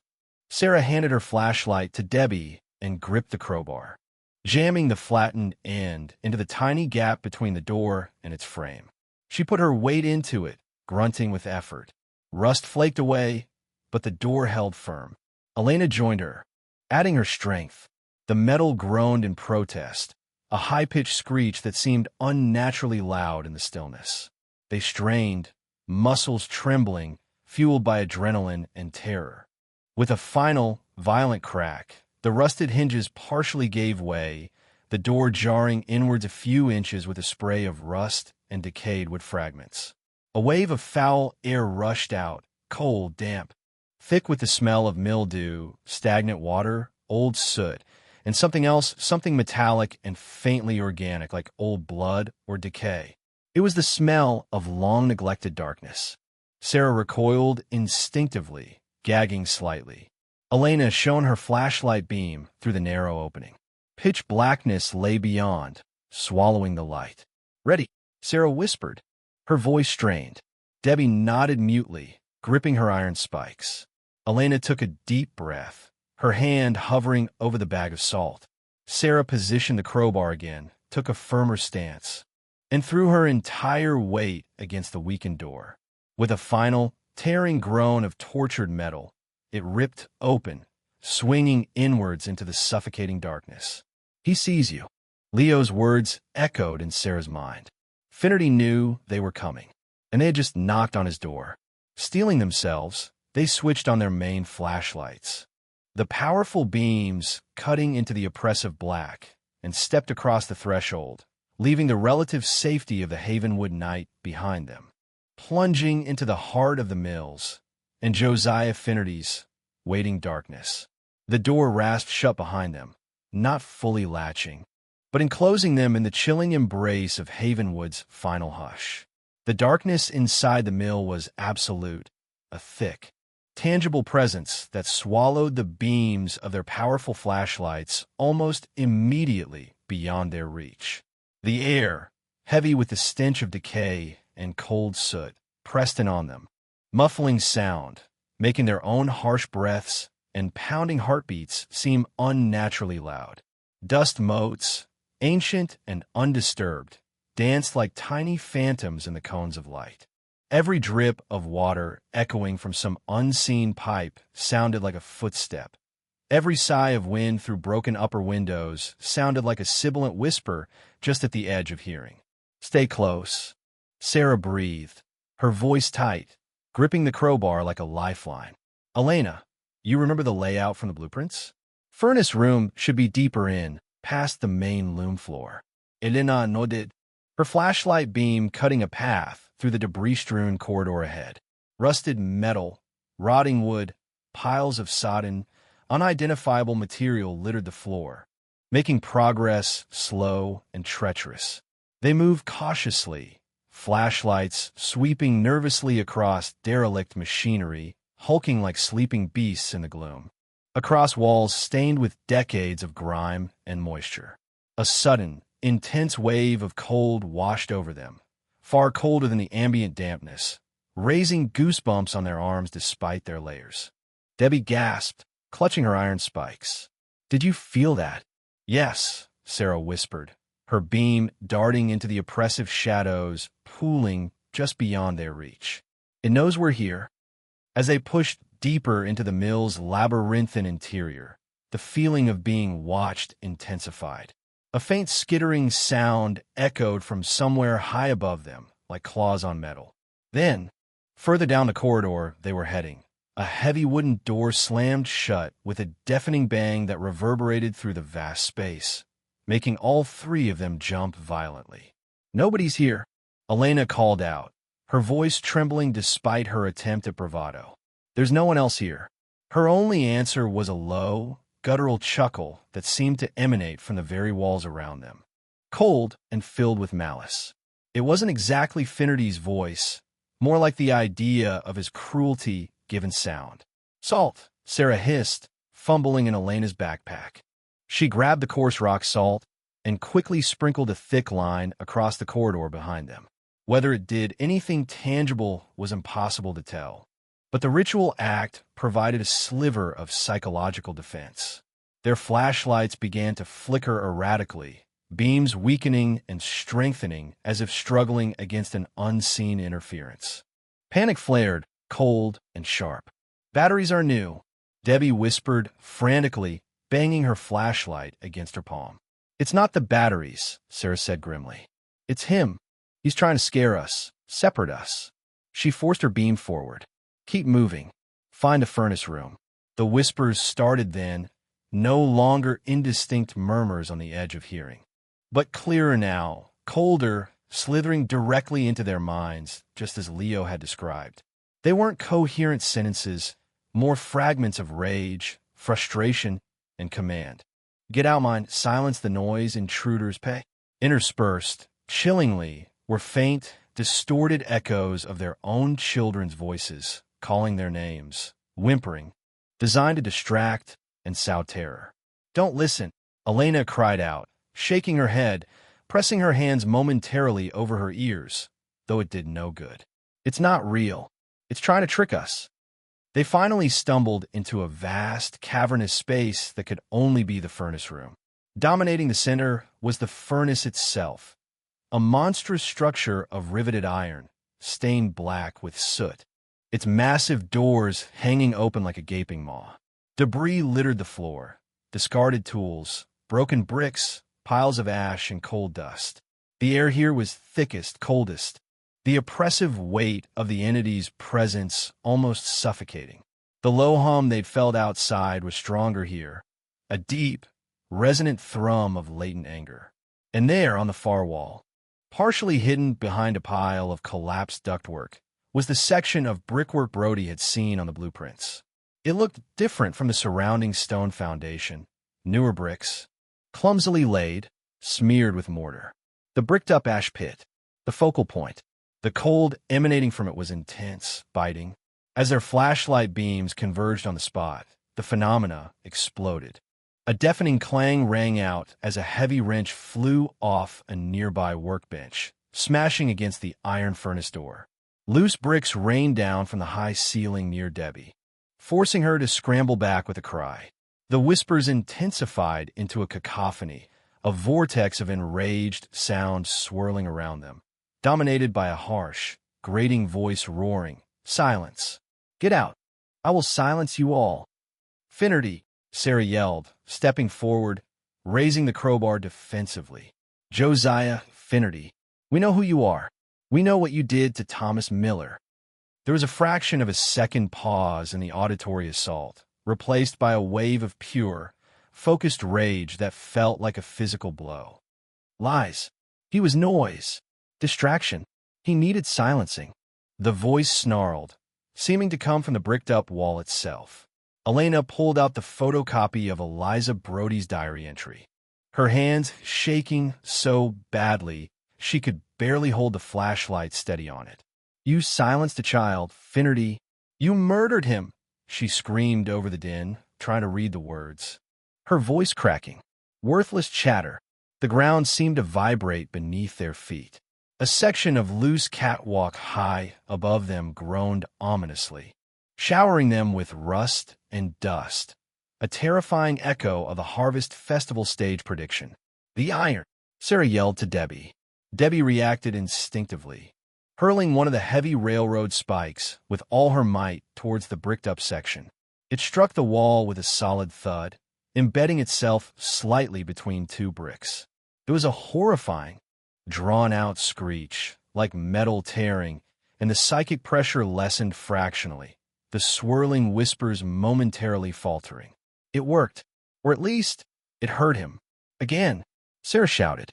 Debbie threw another spike, then another, each impact met with a furious, agonized shriek that tore through the cacophony.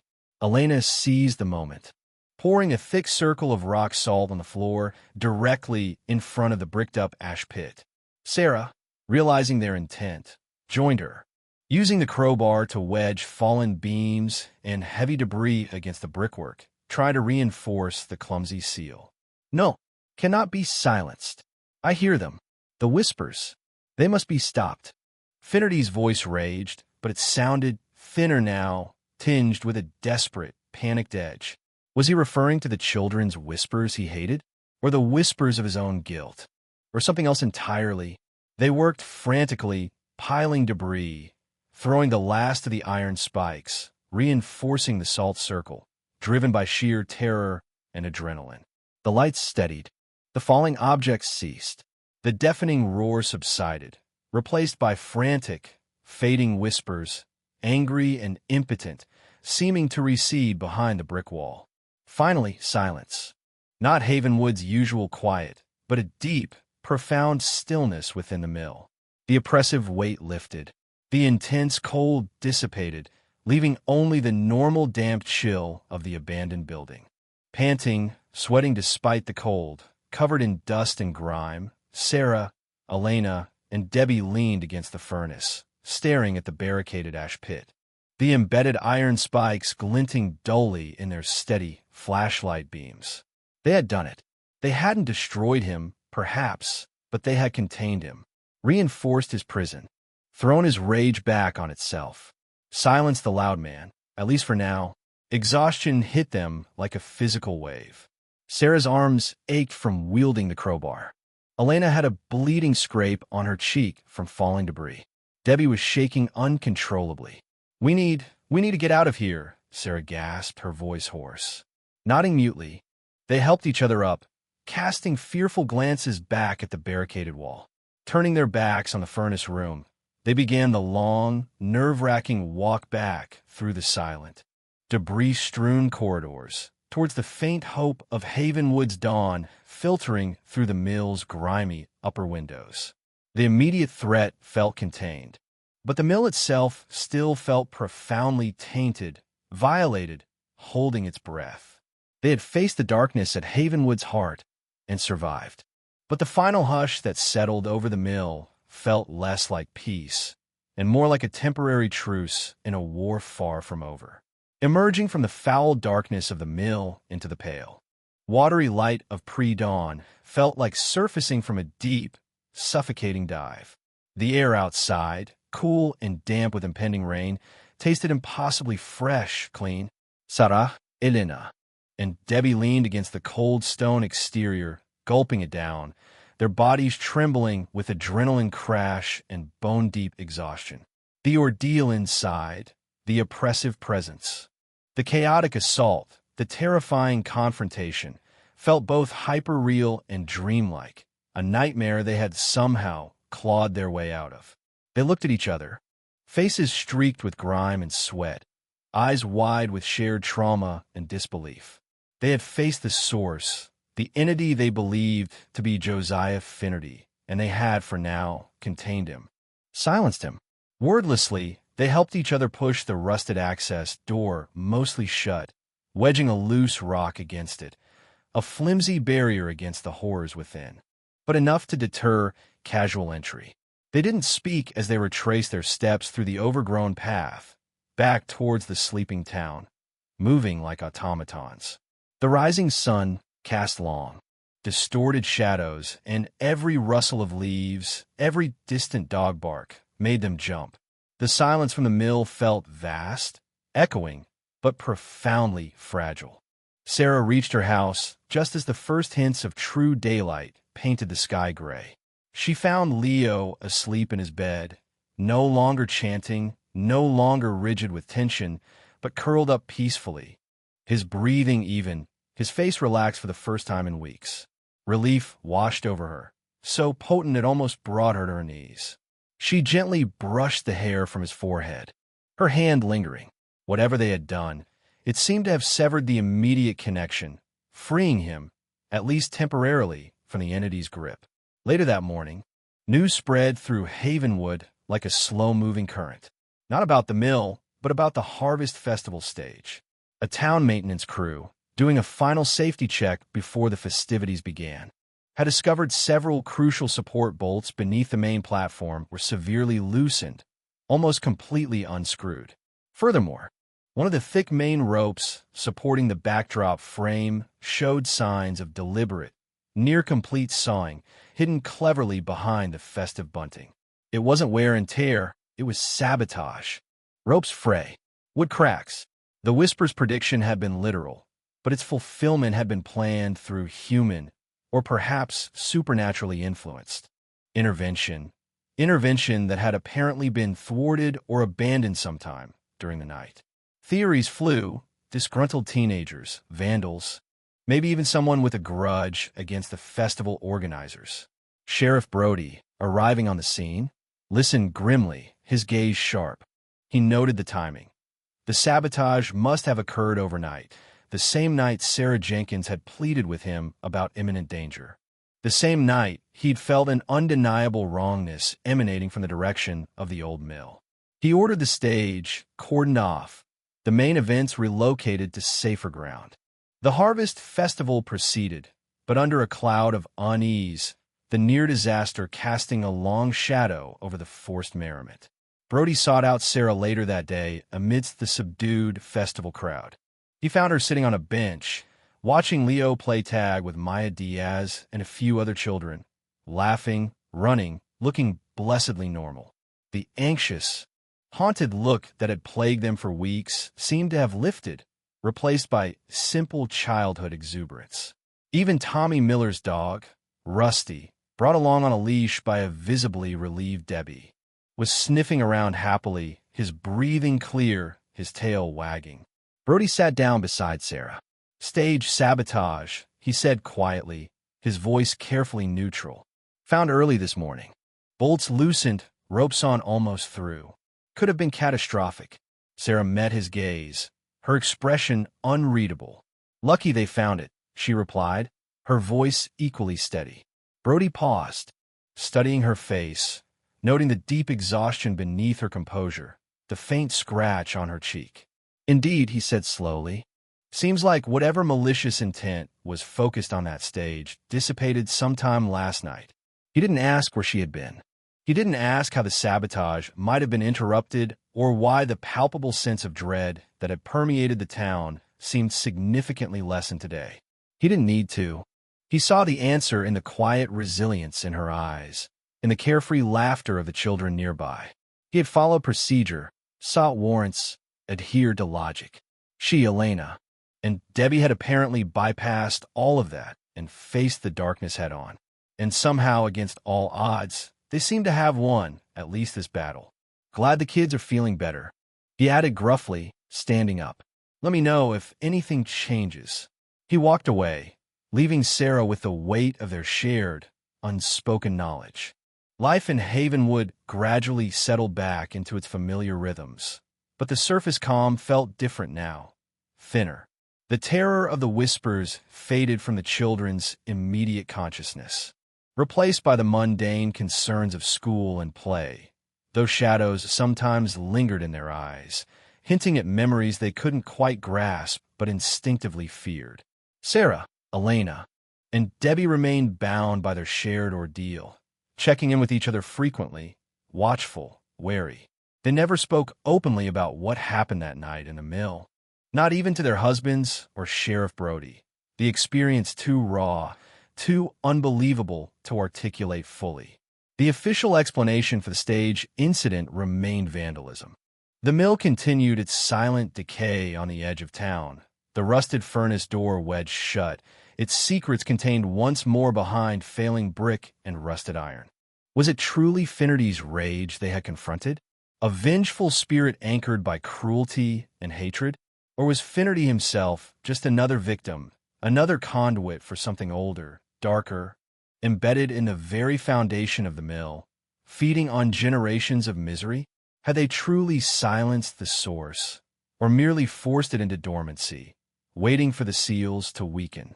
For Havenwood to forget again, the diary had mentioned Finnerty blaming Thomas Miller for whispering before his death. Had the child already been hearing something? Were the whispers a cycle, recurring throughout Havenwood's history whenever the entity stirred? They had faced the loud man, the silencer, but the origin of the whispers themselves remained ambiguous. A chilling question mark hanging over the town's fragile peace. The silence they had achieved felt profound, but perhaps temporary.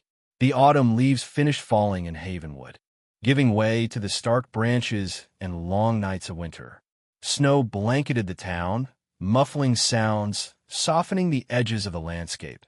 including the looming silhouette of the abandoned mill. Life went on. Children played in the snow, their laughter echoing clearly in the crisp air, blessedly free from the cold. Insidious whispers that had haunted their waking moments and troubled their sleep. Sarah watched Leo build a snowman in their front yard, his face bright with concentration. A normal 8-year-old boy enjoying a normal winter day. For now, the silence was a comfort, a hard-won reprieve. But sometimes late at night, when the wind howled around the eaves, sounding almost like a distant, mournful cry, Sarah would find herself listening intently, straining to hear past the ordinary sounds, wondering if the hush was truly peace or just the darkness catching its breath. The mill still stood, and some walls, once breached, never feel entirely secure again. What do you think? Was it Finnerty's ghost, trapped by his own hate? Or something older, lurking beneath Havenwood? Do you believe the silence will last? Let me know your theories down in the comments below. If the chill of Havenwood reached you, if you felt the fear closing in, be sure to hit that like button. And most importantly, subscribe to Eli Nightfall right here on YouTube, so you don't miss the next journey into the shadows. We have many more tales waiting to be told, many more whispers waiting to be heard in the dark. Thank you for listening. Sleep well if you can,